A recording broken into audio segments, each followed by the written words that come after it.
There are things out there. Creatures, monsters, ghouls and spirits. Beings that fall outside the realm of visible truth, beyond the confines of our basic reality. They lurk in the dark, haunt the recesses of our minds, and stir our curiosity in the unusual and weird. They are taboo topics, stories that we tell around the campfire and folklore passed down from our ancestors. We've been taught that these things don't exist, that they are merely myth and legend. Or are they? Welcome to the Occult Archives. I'm your host and spooky librarian, E.M. Moon, but feel free to refer to me as E. Here lies a space beyond all spaces, a library full of arcane information enough to drive any normal person mad. If you can think of it, if you can question it, the archives probably have what you seek.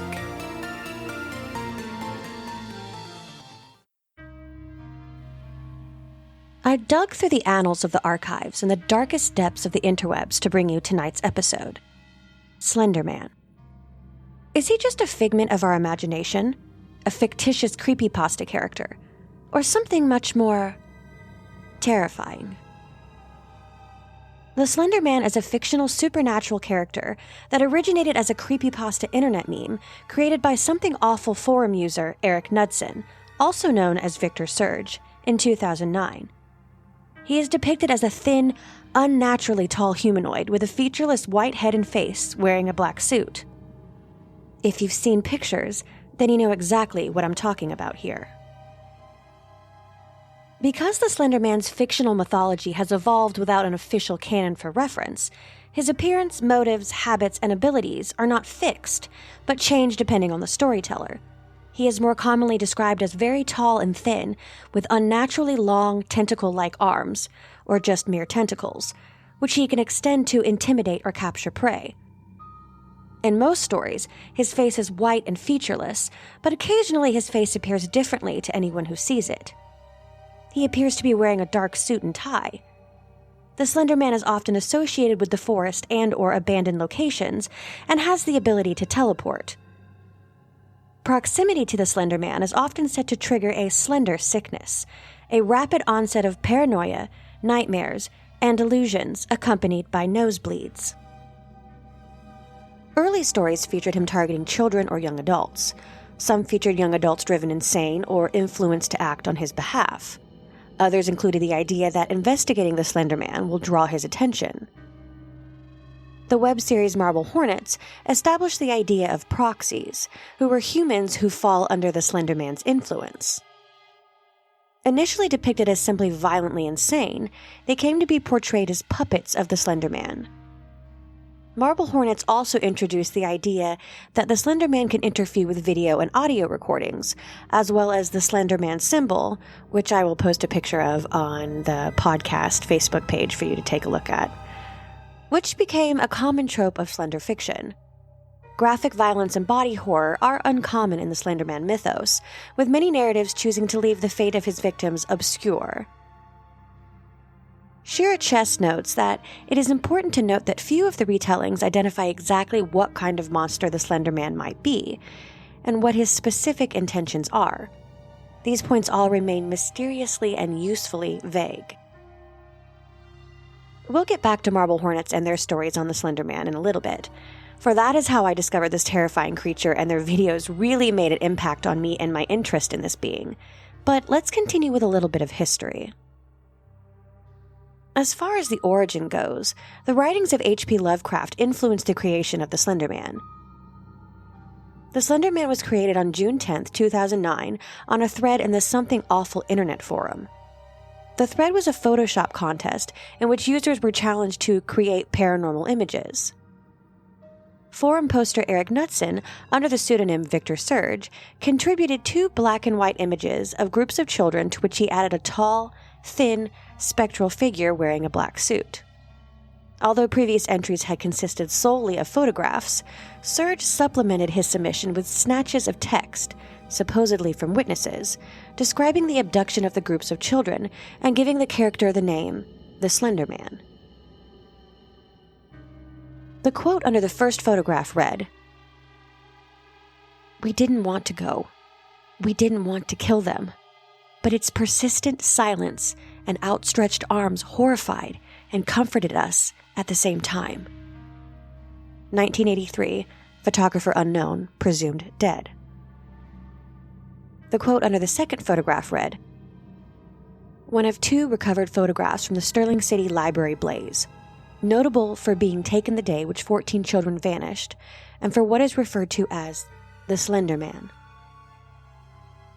Deformity cited as film defects by officials. Fire at library occurred 1 week later. Actual photograph confiscated as evidence. 1986, photographer Mary Thomas, missing since June 13th, 1986. These additions effectively transformed the photographs into a work of fiction. Subsequent posters expanded upon the character, adding their own visual or textual contributions. Knudsen was inspired to create the Slender Man primarily by Zach Parsons' That Insidious Beast, Stephen King's The Mist, reports of shadow people, Mothman, and the Mad Gasser of Mattoon.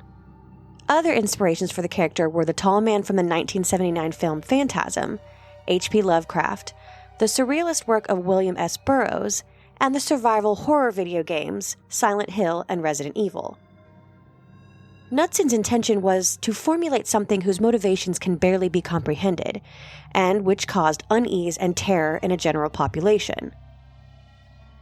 Other pre-existing fictional or legendary creatures which are similar to the Slender Man include the Gentleman, black-suited pale, bald demons from the Buffy the Vampire Slayer episode Hush, Men in Black, many accounts of which grant them an uncanny appearance with an unnatural walk and quote-unquote oriental features, and the Question, a DC comic superhero with a blank face, whose secret identity is Victor Sage, a name similar to Knudsen's alias, Victor Surge. In her book Folklore, Horror Stories and the Slender Man, The Development of an Internet Mythology, Professor Shira Chess of the University of Georgia connected the Slender Man to ancient folklore about fairies. Like fairies, the Slender Man is otherworldly, with motives that are often difficult to grasp. Like fairies, his appearance is vague and often shifts to reflect what the viewer wants or fears to see. And, like fairies, the Slender Man lives in the woods and wild places and kidnaps children. The Slender Man soon went viral, spawning numerous works of fan art, cosplay, and online fiction known as creepypasta, horror stories told in short snatches of easily copyable text that spread from site to site. Divorced from its original creator, the Slender Man became the subject of a myriad of stories by multiple authors within an overarching mythos. Many aspects of the Slender Man mythos first appeared on the original Something Awful thread. One of the earliest editions was added by a forum user named Throw Up, who created a folklore story set in 16th century Germany involving a character called Der Grobman, which was, the writer implied, an early reference to the Slender Man. The first video series involving the Slender Man evolved from a post on that Something Awful thread by user Say Gars. It tells of a fictional film school friend named Alex Crayley, who had stumbled upon something troubling while shooting his first feature-length project, Marble Hornets. The video series, published in found footage style on YouTube, forms an alternate reality game describing the filmer's fictional experiences with the Slender Man.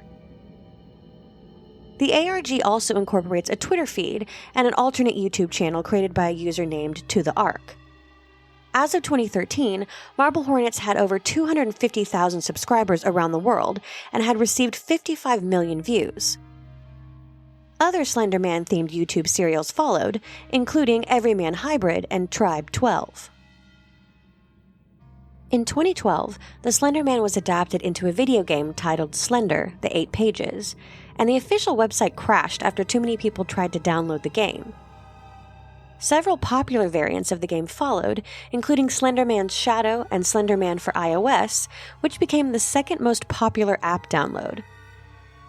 The sequel to Slender: The 8 Pages, Slender: The Arrival, was released in 2013. Several independent films about the Slender Man have been released or are in development, including Entity and The Slender Man, released free online after a $10,000 Kickstarter campaign. In 2013, it was announced that Marble Hornets would become a feature film. Now let's get a little more in-depth about the Marble Hornets series on YouTube and their depiction and story surrounding the Slender Man. Marble Hornets, abbreviated MH, is a Slender Man-based YouTube series ARE, Alternate Reality Experience, or ARG, Alternate Reality Game. It was the first Slender Man ARE to be created and set the trend for those that followed, as well as bringing Slender Man to a wider audience and influencing canon. It is the leader of the Big Five and chiefly responsible for shaping the modern mythos. MH is based around the filmings of J, known as entries. As of July 2014, there are 87 entries, along with 3.5 entries, the anonymous entry, the unnumbered introductory video, and 40 accompanying IG videos from the series' unknown antagonist, To the Ark. After presumably ending with entry number 87, series creator Troy Wagner announced on October 31, 2018, that the series will be returning in December, though later delayed to late February in comic form. MH gains its name from Alex Crayley's film project, Marble Hornets. The early entries in the series are clips from the filming tapes used in creating the Marble Hornets film. Alex ended the project due to being stalked by the operator frequently and handed the tapes over to his friend, an MH narrator, Jay. Alex told Jay that he planned to burn the tapes, but, being a good friend, Jay was given the tapes and posted them on YouTube in the hopes that others could possibly help him understand what was so distressing about these tapes. Alex transferred to another school shortly after, and Jay hadn't seen him since. Early entries consisted of tapes from the Marble Hornets film and of those taken by Alex, who obsessively recorded himself in order to capture the operator stalking him. Eventually, the entries turned to videos taken by Jay, cataloging his efforts to discover Alex's whereabouts and unravel the mystery surrounding the operator. Over time, Jay follows leads to old buildings, former homes, and even defunct and abandoned locations, and begins finding this being stalking his old friend may be deeper and far more dangerous than he ever thought, and there is a very good chance that Jay may now be hunted for getting too involved. Some videos receive cryptic responses from a separate YouTube channel called To the Ark, which makes threats, predictions, and statements concerning the goings-on of the entries as they progress. Characters involved in these video entries are as follows. Alex Crayley, director of the Marble Hornets film and victim to the operator's stalking. In the beginning of the series, it is Jay's motive to discover Alex and help him, but in the end that may be his undoing as to what Alex has become. Jay Merrick, uploader of the series entries. Jay is running constantly to try and locate what has happened to all the members of the film. Jay wants to uncover the truth and gets dragged into something sinister. Tim Wright, Marble Hornets film actor. Upon unknown circumstances, his mind is taken over by Maskey. His personality switch is somehow triggered by the operator, but his exact motives are unknown. He is revealed to show numerous symptoms of the sickness, as well as numerous psychiatric reports, showing that he has probably encountered the operator long before the others. He became a major character as the series progresses. Jessica Locke, a young woman who appears as a recurring character in Season 2 and a minor character in Season 3. She is the former roommate of Amy and a victim of the operator's influence. To the Ark, a YouTube channel owned by a mysterious entity or person whom has been theorized by Jay and others to be multiple people. Their true identity was never confirmed. Brian Thomas, a Marble Hornets film actor. He has another masked personality similar to Maskey, whom is stalking both Jay and Alex. He appears to be assisting Jay in some capacity, but also instigates Tim to become Maskey by stealing the drugs which suppress him. His identity is eventually revealed to be Brian, and his motives are unknown, but he is in direct conflict with Alex. The Operator, an entity of unknown origin or motivation, which first came into contact with Alex during the shooting of Marble Hornets. Ever since Jay's encounter, Jay has been running for his life, trying to figure out its mysterious connection to Alex. It is obviously based on the Slender Man. Other minor characters are Amy, who is Alex's girlfriend and Jessica's former roommate, Seth, cameraman of the Marble Hornets film, suspected to be a third member of To the Ark, and Sarah, Marble Hornets film actor, suspected to be a third member of To the Ark. These videos also take place in numerous locations, including Alex's house, Brian's house, Amy and Jessica's house, Jay's apartment, Alex's apartment, Tim's apartment, Rosswood Park, the hotel, the mental health clinic, the antique shop, the Red Tower, the abandoned house, the maintenance building, the abandoned hospital, the unknown building, and the tunnel. So as you can see, lots of abandoned places void of human life, which seems to be an ongoing trope with the Slender Man. MH, being the first Slender Man ARG, set several trends emulated or made use of by future ARGs. Every entry opens with a black screen and white wording for an introduction, which was borrowed for use in Tribe 12. MH created canon by introducing noise and video distortion when looking at Slender Man or in its vicinity. This was solidified by its usage in Tribe 12, Everyman Hybrid, M.L. Anderson 0, and Dark Harvest 00. MH, however, is unique in that it only uses this distortion selectively. It sometimes appears heavily, and other times not at all. The idea of a proxy, in MH's case that of Alex, was lifted, used, and termed by Dark Harvest 00 in the form of their unknown proxy, as was the use of an antagonist YouTube account, MH's To the Ark, and DH's Kind von der Ritter. The idea of a proxy was also used in Tribe 12 as the observer, but it is much more of a hive mind than a single entity. Some symbolism created by MH is included in Tribe 12 and Dark Harvest 00, such as the operator symbol. Now, I'm not going to spoil the story for everyone, but if you'd like to read the synopsis of each season, I will link the Wikipedia page as well as the videos themselves so you can give them a watch. Trust me, they're pretty freaking good. Now let's delve a little bit deeper into the created lore surrounding this hopefully fictitious creature, and see what really makes the character of Slender Man so goddamn terrifying. The Slender Man is an alleged paranormal figure purported to have been in existence for centuries, covering a large geographic area.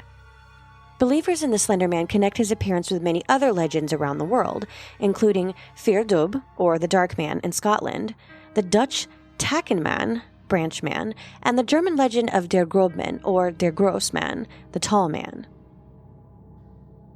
The Slender Man is a being, male in appearance, with extremely long, slender arms and legs. He also appears to have 4 to 8 long black tentacles that protrude from his back. Different photographs and enthusiasts disagree on this fact, so it is theorized he can contract these tentacles at will. He is described as wearing a black suit, strikingly similar to the visage of the notorious Men in Black. As the name suggests, he appears very thin. He is able to stretch his limbs and torso to inhuman lengths in order to induce fear and ensnare his prey. Once his arms are outstretched, his victims are put into something of a hypnotized state, where they are utterly helpless to stop themselves from walking towards him. He is also able to create tendrils from his fingers and back that he uses to walk on, in a similar fashion to Dr. Octopus. His superhuman stretching ability can also be seen as similar to Mr. Fantastic. But let me assure you, the Slender Man is no superhero or supervillain. Whether he absorbs, kills, or merely takes his victims to an undisclosed location or dimension is unknown, as there are never any bodies or evidence left behind in his wake to deduce a definite conclusion from. His face is pale and slightly ghostly. It almost appears to have been wrapped in a type of gauze or cloth. His facial features are an object of debate. Many people believe that his face looks different to each person, if it is ever even seen at all. He is sometimes portrayed as wearing a hat, which can be a bowler, fedora, or even a top hat. He may also be seen wearing a long, flowing necktie or scarf, which is either red or gray. He often keeps his hands crossed politely behind his back or hanging loosely at his sides. His suit is black, sometimes pinstriped in artwork, a common misconception thanks to the similar Jack Skellington from Nightmare Before Christmas. He has long coattails, which he lets flow proudly. He wears long dress shoes, which are always shined a perfect gleaming black. As far as his behavior, much of the fascination with Slender Man is rooted in the overall aura of mystery he is wrapped in. Despite the fact that it is rumored he kills children almost exclusively, it is difficult to say whether or not his only objective is slaughter. Oftentimes, it is reported that he can be found in sections of woods, which generally tend to be suburban. He also has been seen with large groups of children, as many photographs portray. It is commonly thought that he resides in woods and forests and preys on children from there. He seems unconcerned with being exposed in the daylight or captured in photos. It is often thought as well that he enjoys stalking people who become overly paranoid about his existence, purposefully giving them glimpses of himself in order to further frighten them. For this reason, it seems like Slender Man very much enjoys psychologically torturing his victims. He also appears to float or drift around rather than walk, which suggests the possibility of him being an ethereal entity rather than a creature or man. This would also explain why he is able to remain mobile in spite of his poorly proportioned body. Even though Slender Man was fabricated on the Something Awful forums, some people have claimed sightings. He is apparently seen mostly at night, peering into open windows and walking out in front of lone motorists on secluded roads. Which, I just want to say, the whole reason I decided to do this episode was because I had a nightmare several weeks back where I was driving down a road that was secluded and going through what looked like a forest. There was one lone street lamp, and I could see the Slender Man in the distance, and he was probably, a good 15, 20 feet tall. And in my panic, I tried to speed past him. There were other motorists on the road who didn't seem to notice him, and I ended up crashing my car. It was so strange because as I'm trying to see if I can get out of the car, the Slender Man must have stood over my vehicle and was bent down and looking at me upside down through the windshield. And when I tell you I woke up terrified, and most of the time my nightmares don't usually scare me, but I woke myself up trying to scream in my sleep. So, it makes me wonder. But anyway, I digress. Let's move on.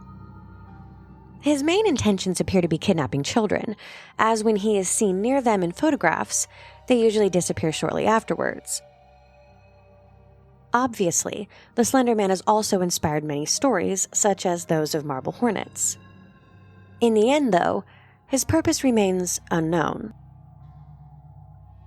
Apparently, there are quite a few historical references that allude to the legend of the Slender Man.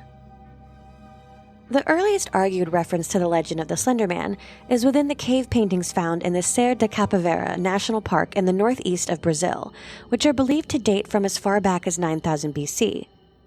These paintings show a strangely elongated character leading a child by the hand, but make no reference to the extra appendages. The next known possible allusion to the Slender Man comes from around 3100 BC in Lower Egypt. References to the Thief of the Gods, or the Thief of Kuk, become commonplace during the reign of Pharaoh Wasner. Hieroglyphic carvings representing the thief were found in the pharaoh's tomb, who was rumored to have had some kind of encounter with the entity.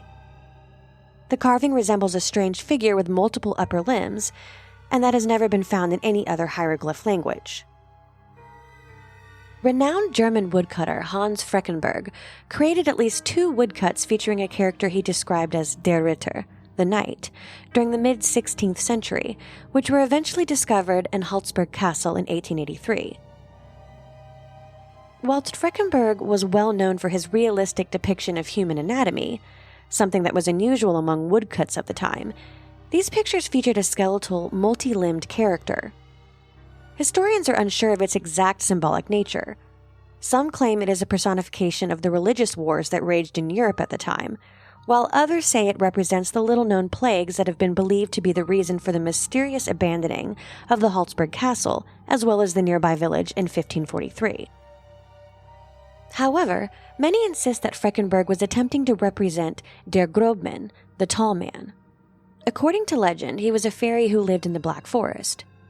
Bad children who crept into the woods at night would be relentlessly chased by Der Grobman, who wouldn't leave them be until he either caught them or they were forced to tell their parents of their wrongdoing.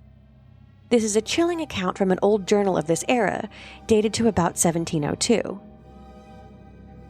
"My child, my Lars, he is gone. taken from his bed. The only thing we found was a scrap of black clothing. It feels like cotton, but it is softer, thicker. Lars came into my bedroom yesterday, screaming at the top of his lungs that the angel is outside. I asked him what he was talking about, and he told me some nonsense fairy story about Der Grobman. He said he went to the groves by our village and found one of the cows dead, hanging from a tree. I thought nothing of it at first, but now he is gone. We must find Lars, and my family must leave before we are killed. I am sorry, my son. I should have listened. May God forgive me. There is also a Romanian fairy tale, which tells the legend of the tall man, featuring this description. The tall man stood in a clearing, dressed as a nobleman, all in black. Shadows lay over him, dark as cloudy midnight. He had many arms, all long and boneless like snakes, sharp as swords, writhing like worms on nails. He did not speak, but made his intentions known. In the fairy tale, the tall man causes a mother to kill her husband and child before murdering her. There is also an English myth referring to the tree man, who is said to have a slim body with appendages that look like tree branches. He is only known to be seen in the woods and was used as a story that parents told their children to thwart bad behavior, as we've seen with other folklore tales. Quite a few disappearances of children are said to have been linked to the tree man. Several scholars have argued that, despite being a fictional work with an identifiable origin point, the Slender Man represents a form of digital folklore. Shira Chess argues that the Slender Man exemplifies the similarities between traditional folklore and the open-source ethos of the internet, and that, unlike those of traditional monsters such as vampires and werewolves, the fact that the Slender Man's mythos can be tracked and signposted offers a powerful insight into how myth and folklore form. Chess identifies 3 aspects of the Slender Man mythos that tie it to folklore. Collectively, meaning that it is created by a collective rather than a single individual. Variability, meaning that the story changes depending on the teller. And performance, meaning that the storyteller's narrative changes to reflect the audience's response. Media scholar and folklorist Andrew Peck attributes the success of the Slender Man to its highly collaborative nature. Because the character and its motives are shrouded in mystery, users can easily adapt existing Slender Man tropes and imagery to create new stories. This ability for users to tap into the ideas of others while also supplying their own helped inspire the collaborative culture that arose surrounding the Slender Man.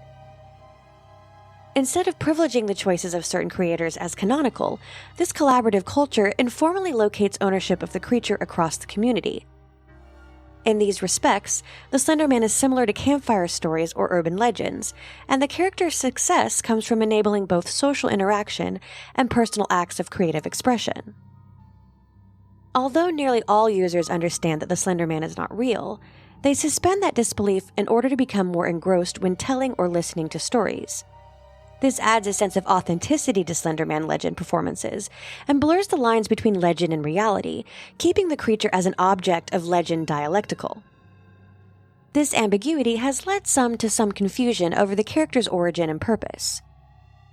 Only 5 months after its creation, George Norrie's Coast to Coast AM, a radio call-in show devoted to the paranormal and conspiracy theories, began receiving callers asking about the Slender Man.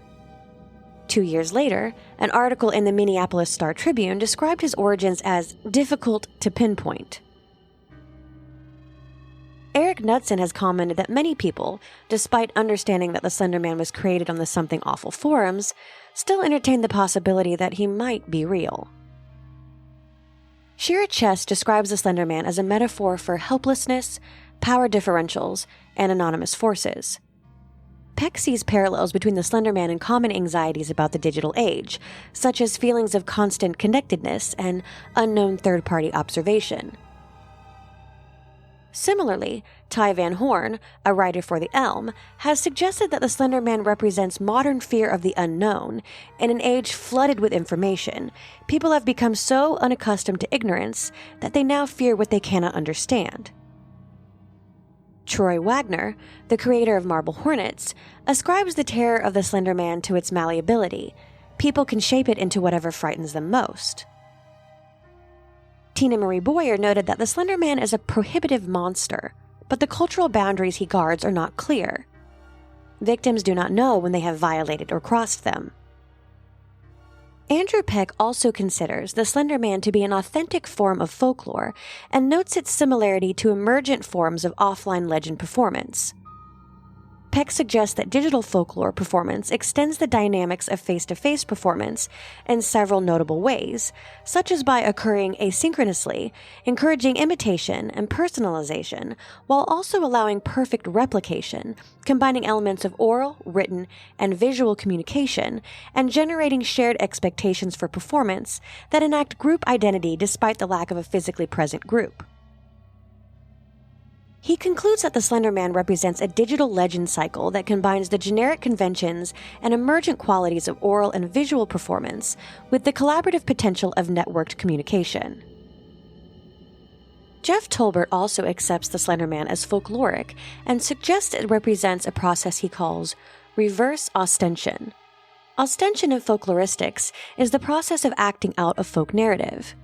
According to Tolbert, the Slender Man does the opposite by creating a set of folklore-like narratives where none existed before. It is an iconic figure produced through a collective effort and deliberately modeled after an existing and familiar folklore genre. According to Tolbert, this represents two processes in one. It involves the creation of new objects and new disconnected examples of experience, and it involves the combination of these elements into a body of traditional narratives, modeled on existing folklore, but not wholly indebted to any specific tradition. Professor Thomas Pettit of the University of Southern Denmark has described the Slender Man as being an exemplar of the modern age's closing of the Gutenberg parenthesis, the time period from the invention of the printing press to the spread of the web in which stories and information were codified in discrete media, to a return to the older, more primal forms of storytelling, exemplified by oral tradition and campfire tales, in which the same story can be retold, reinterpreted, and recast by different tellers, allowing the lore to expand and evolve with time. Despite his folkloric qualities, the Slender Man is not in the public domain. Several for-profit ventures involving the Slender Man have unequivocally acknowledged Knudsen as the creator of this fictional character, while others were civilly blocked from distribution, including the Kickstarter-funded film, after legal complaints from Knudsen and other sources. Though Knudsen himself has given his personal blessing to a number of Slender Man-related projects, the issue is complicated by the fact that, while he is the character's creator, a third party holds the options to any adaptations into other media, including film and television. The identity of this option holder has not been made public. I wonder if it's to the Ark. Just kidding. Knudsen himself has argued that his enforcement of copyright has less to do with money than with artistic integrity. I just want something amazing to come off it. Something that's scary and disturbing and kind of different. I would hate for something to come out and just be kind of conventional. In May 2016, the media rights to Slender Man were sold to a production company, Mythology Entertainment, but the company split up in 2019, leaving the ownership of the character's rights in question. Obviously, the Slender Man has become very big in popular culture.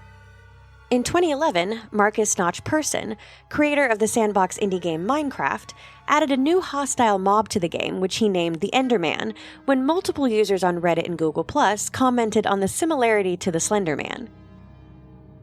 In 2013, the Slender Man appeared as the antagonist of the Season 3 Lost Girl episode, Subterfanen, in which the Slender Man was said to be the basis for the Pied Piper legend. In 2014, the TV series Supernatural parodied Slender Man as Thin Man in the Season 9 episode of the same name. That same year, the 16th season of the crime drama TV series Law & Order Special Victims Unit featured an episode, Glasgow Man's Wrath, inspired by the Slender Man stabbings. In 2018, Slender Man appeared in the episode The Planned Parenthood Show in Big Mouth. Despite this being an obvious work of fiction to most, to some, especially those of a younger, impressionable crowd, the lines between fiction and reality can be blurred. On May 31, 2014, in Waukesha, Wisconsin, United States, two 12-year-old girls, Anissa Weir and Morgan Geyser, lured their friend Peyton Leutner into a wooded area of a local park and stabbed her 19 times to appease the fictional character Slender Man. Weir and Geyser were both found not guilty by mental disease or defect and committed to mental health institutions.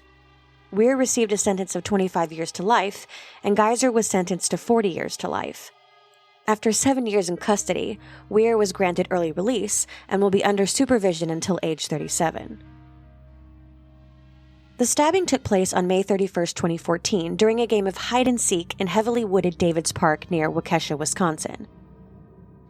The perpetrators, Anissa Weir and Morgan Geyser, pinned down Peyton Isabella Leutner, also known as Bella, a nickname used at the time of the crime, and stabbed her 19 times in the arms, legs, and torso with a 5-inch-long blade.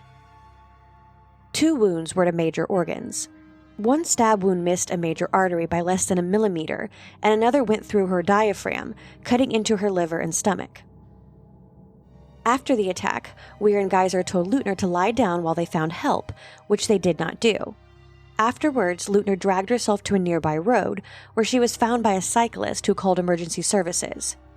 Surgeons operated for 6 hours to repair critical trauma to organs and tissue in her torso and abdomen.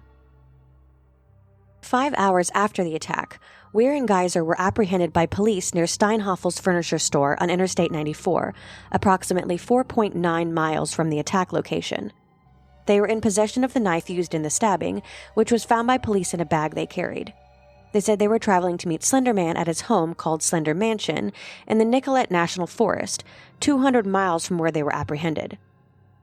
During their interrogations, which were not conducted with a guardian or counsel, Geyser was described as displaying no empathy, and Weir was described as displaying guilt for stabbing Leutner, although both stated that the attack was necessary to appease Slender Man. Leutner left the hospital 7 days after the attack. She returned to school in September 2014. Geyser's mental state came into question. During the police investigation and pre-trial psychiatric evaluations, Morgan Geyser disclosed lifelong visual and auditory hallucinations beginning in early childhood. These hallucinations typically included figures she interpreted as ghosts, colors melting down walls, and imaginary friends named Maggie and Sev. One recurring hallucination was a man Geyser named It, whose body she described as the color of smoke and ink. She would perceive him as standing behind her in mirrors or shifting around corners. After Geyser's arrest, her mother, Angie Geyser, described her as becoming floridly psychotic. Correctional officers reported Geyser frequently talking to herself, pretending to be a cat, and keeping ants as pets. She reported seeing unicorns and believed she was having ongoing conversations with Slender Man and other fictional characters such as Severus Snape. In the fall of 2014, Geyser was relocated to the Winnebago Mental Health Institute to determine if she was competent to stand trial. On October 22, 2014, Geyser was diagnosed with early-onset childhood schizophrenia. Geyser's treatment for schizophrenia was erratic and inadequate for 19 months, which is believed to have exacerbated her cyclic regressions into psychosis and reduced her ability to recognize delusions against reality. In December 2015, she began a consistent long-term regimen of antipsychotic medication, which enabled Geyser to understand what she had done and display appropriate feelings related to her crime, such as guilt and remorse. On March 23, 2016, Geyser was returned to the county jail to await trial. Although she was appropriately medicated, Geyser's mental health deteriorated. Her deterioration was linked to stressors on her already fragile mental health that are typical to forced confinement and incarceration. During trial, Geyser was committed to the Winnebago Mental Health Institute, where she was the youngest patient. Geyser was charged with attempted first-degree homicide, a Class A felony, and Weir was charged with attempted second-degree homicide, a Class B felony. Due to the nature of the offenses, both Weir and Geyser were waived out of juvenile court to be tried as adults. In 2017, Weir pleaded guilty to being a party to attempted second-degree homicide. A jury then found her not guilty by mental disease or defect. Geyser accepted a plea offer that stipulated she would not undergo a trial if she pleaded guilty and agreed to further evaluation by psychiatrists to determine appropriate duration of commitment to a forensic psychiatric hospital. She later pleaded guilty as arranged by the plea offer, but was found not guilty by reason of mental disease or defect due to a final diagnosis of schizophrenia by court-appointed psychiatrists. Weir was sentenced to 25 years to life, an indeterminate sentence requiring at least 3 years confinement and involuntary treatment in a state forensic psychiatric institute, followed by communal supervision until age 37. Geyser was given the maximum sentence, 40 years to life, an indeterminate sentence requiring at least 3 years confinement in addition to involuntary treatment in a state forensic psychiatric institute until complete resolution of symptoms or until age 53, whichever may happen first. If released, she will remain under communal supervision and undergo periodic reevaluations intended to identify need for reinstitution and/or further treatment as required by the sentence imposed. At a hearing on March 10, 2021, Weir, who was then 19 years old, submitted a letter to the court stating that she was sorry and deeply regretful for this agony, pain, and fear I have caused, not just to Leutner, but to my community as well. Weir stated that, I hate my actions from May 31, 2014, but through countless hours of therapy, I no longer hate myself for them.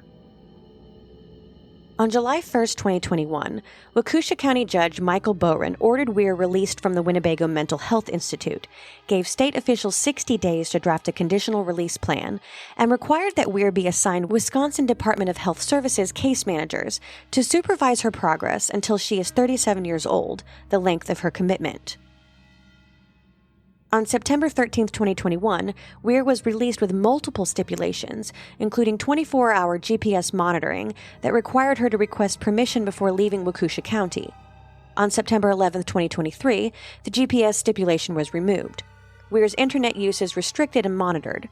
As part of her supervised release, she is not allowed to use any form of social media. Weir is required to take court-mandated psychiatric medication and is escorted to regular counseling sessions by a caseworker. She is required to live with her father while under supervision of the court. In 2020, an appeals court rejected Geyser's petition to be retried as a juvenile. Her attorney, Matthew Pinnix, argued that she should have been charged with attempted second-degree intentional homicide rather than first-degree, and argued that Geyser gave statements to investigators before being read her Miranda rights. He petitioned the Supreme Court of Wisconsin to review the ruling. In early 2021, the Wisconsin Supreme Court declined to hear the appeal. In January 2024, Geyser petitioned the court for release, 2 years after withdrawing a petition in 2022, 2 months after filing. A judge denied this request for release at a hearing in April 2024. After the attack, the Creepypasta Wiki, which houses the bulk of Slender Man lore, was blocked throughout the Waukesha School District. On June 5, 2014, Slender Man creator Eric Knudsen released a statement of condolence. I am deeply saddened by the tragedy in Wisconsin, and my heart goes out to the families of those affected by this terrible act. Sloshed Train, a former administrator of the Creepypasta Wiki, stated that the stabbing was an isolated incident that did not accurately represent the creepypasta community. He also argued that the Creepypasta Wiki is a literary website and that its community of creators and administrators do not condone murder or satanic rituals. Members of the Creepypasta community held a 24-hour live stream on YouTube June 13th through 14th, 2014, to raise money for the then unnamed stabbing victim. Joe Jazwowski, an administrator on a Creepypasta website, said the purpose of the stream was to show that members of the community care for the victim and do not condone real-world violence. Governor Scott Walker issued a proclamation declaring Wednesday, August 13, 2014, Purple Hearts for Healing Day, and encouraged the people of Wisconsin to wear purple to honor the victim of the stabbing. He also praised the strength and determination exhibited by the victim during her recovery.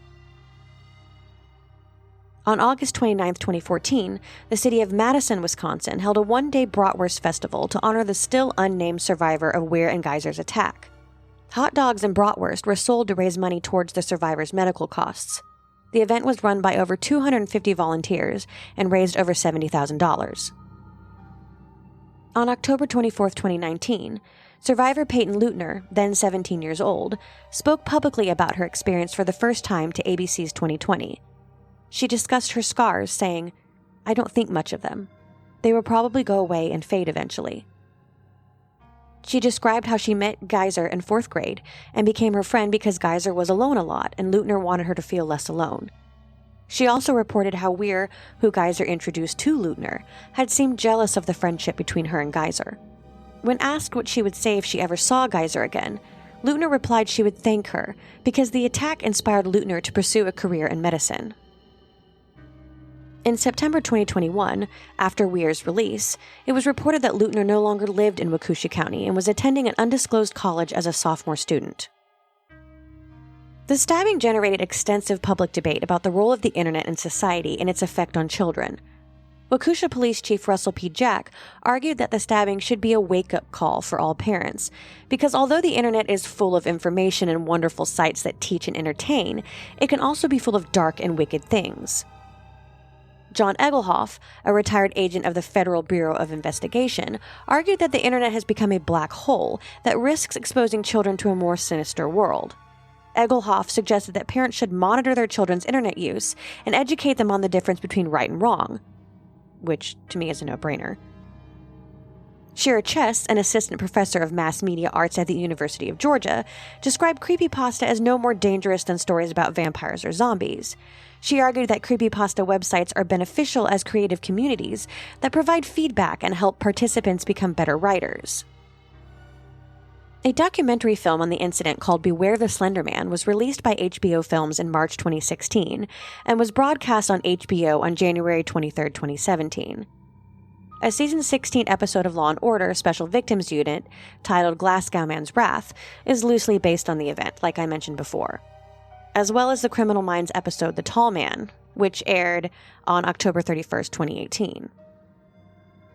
On October 14, 2018, a movie inspired by the Slender Man stabbing called Terror in the Woods aired on Lifetime. The film stars Ella West Jerrier, Sophia Grace McCarthy, Skylar Morgan Jones, people with 3 names, Angela Kinsey, Drew Powell, and Carrie Hood. Christina Ricci serves as the executive producer of the film. On March 31, 2019, another movie inspired by the Slender Man stabbing titled Mercy Black, starring Daniela Pineda, was released on Netflix.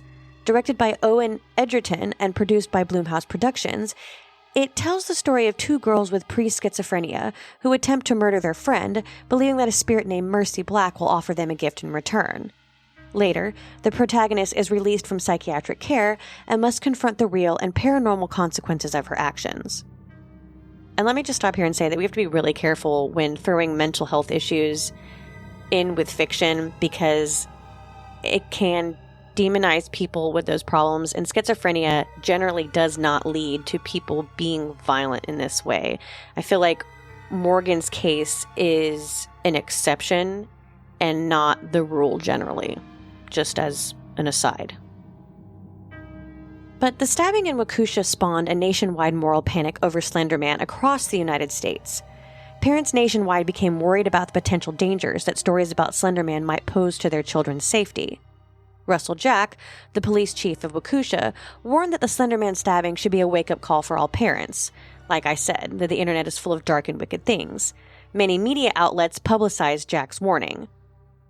After hearing the story, an unidentified woman from Cincinnati, Ohio, told a WLW-TV reporter in June 2014 that her 13-year-old daughter had attacked her with a knife and had written macabre fiction, some involving the Slender Man, who the mother said motivated the attack.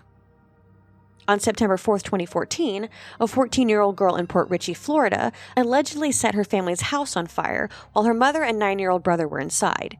Police reported that the teenager had been reading online stories about Slender Man, as well as Atsushi Akubo's manga Soul Eater. Eddie Daniels of the Pasco County Sheriff's Office said the girl had visited the website that contains a lot of the Slender Man information and stories. It would be safe to say there is a connection to that. This is that satanic panic crap all over again, just in my opinion. I'm just throwing in my 2 cents before I continue, because this sort of stuff irritates me. But during an early 2015 epidemic of suicide attempts by young people ages 12 to 24 on the Pine Ridge Indian Reservation, Slender Man was cited as an influence. The Oglala Sioux tribe president noted that many Native Americans traditionally believe in a suicide spirit similar to the Slender Man. Other Sioux described the big man as a messenger or sign, warning that society is developing in a dangerous direction, which that I can agree with. A documentary film on the incident called Beware the Slender Man, directed by Irene Taylor Brodsky, was released by HBO Films in March 2016 and was broadcast on HBO on January 23, 2017, which I think I already mentioned. Some of this is duplicate information, and I apologize. I can't always tell when I'm doing my research, and I'm just giving you what I got. The Waukesha stabbing and the negative media attention it generated irreversibly altered the Slender Man legend and the online community surrounding it. What had previously just been a creepy horror meme to most people suddenly acquired a new level of reality that most fans of Slender Man found horrifying. Meanwhile, by around the same time, the Slender Man character had lost much of his original popularity. Most of the original blogs that had once been devoted to Slender Man either shut down completely or became less popular. Slender Man's presence in mainstream popular culture also contributed to a decline in how frightening he seemed to many people. The late 2010s also saw an increase in benevolent portrayals of Slender Man, with many depictions of him from this period portraying him as an anti-hero who protects victimized children from bullies, although often by violent means. In some portrayals of Slender Man from the late 2010s, he has a daughter named Skinny Sally, who is portrayed as a young girl covered in cuts and bruises. Slender Man sometimes is portrayed carrying Skinny Sally on his shoulder protectively. Lynn McNeil, assistant professor of folklore at Utah State University, observes that the increase in benevolent portrayals of Slender Man seems to have begun shortly after the stabbing in Waukesha, and states that this trend towards a benevolent Slender Man may be a reaction by fans of the character to the violence of the stabbing. Despite the decline in popular interest in Slender Man, commercial adaptations of the character continued.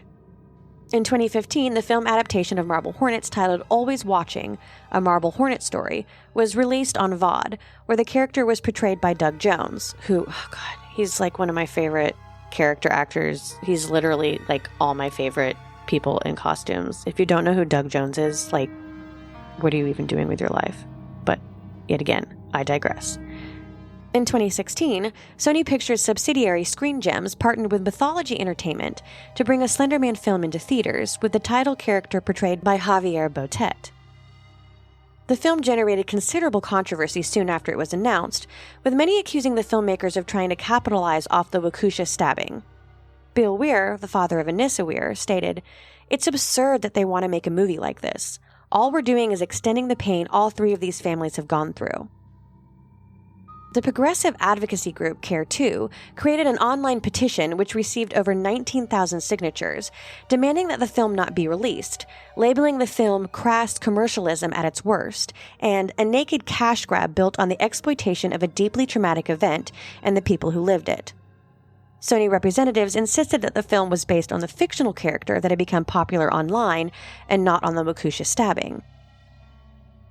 Upon its release in August 2018, the film Slender Man, despite being declared a box office bomb and receiving both little marketing and overwhelmingly negative reviews from critics, went on to gross several times its $10 million budget worldwide. David Ehrlich of IndieWire gave the film a D, writing, "A tasteless and inevitably undercooked serving of the internet's stalest creepypasta. Slender Man aspires to be, for the YouTube era, what The Ring was to the last gasp of the VHS generation. But there's one fundamental difference that sets the two movies apart. The Ring is good, and Slender Man is terrible." Writing for The Verge, Carly Veloci called the Slender Man movie a nail in the coffin of a dying fandom. To wrap things up on the Waukesha stabbing, as I mentioned previously, on April 11, 2024, news broke that Morgan Geyser's petition for conditional release had been denied by a judge.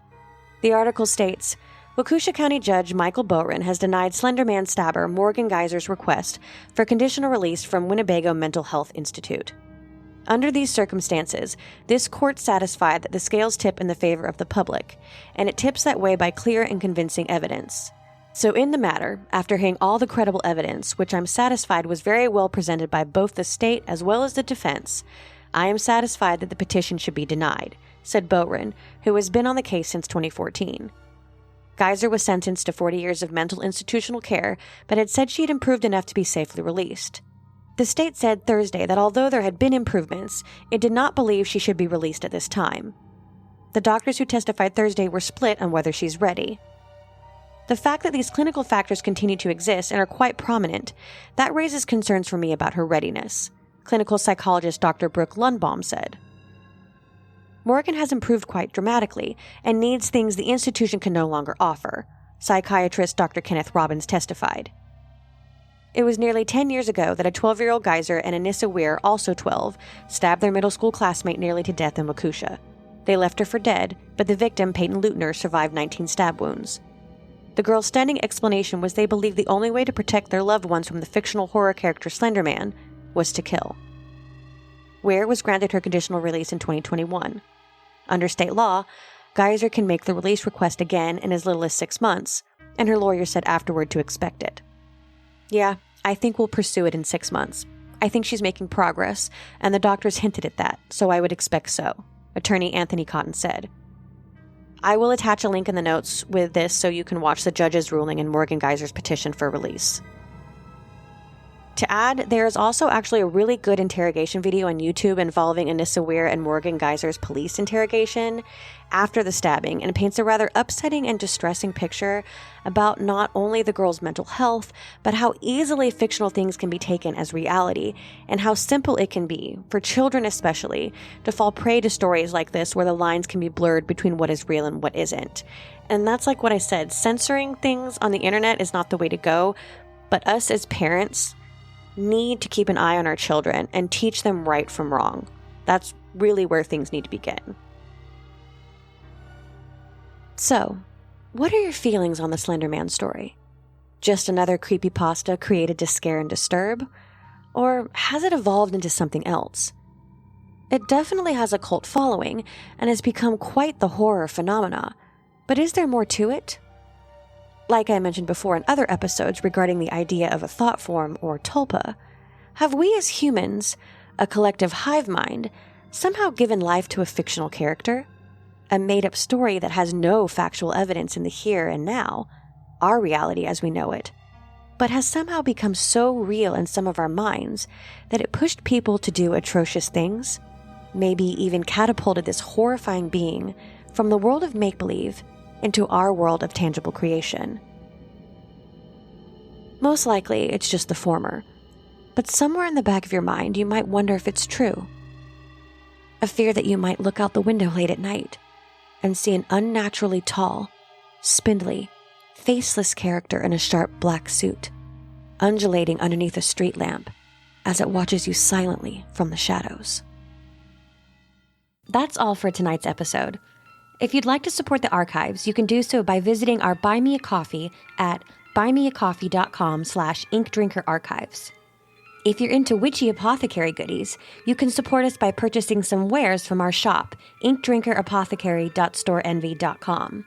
From loose-leaf teas to delightful perfume oils and mystery goods like our blind date with the book boxes, there is pretty much something for every strange and unusual creature out there. You can also find the archives on most social media platforms at Ink Drinker Archives or the Occult Archives with author E.M. Moon on Facebook. As always, I'll leave you with this reminder. Lock your doors, salt your windows, and remember, it's okay to sleep with the lights on.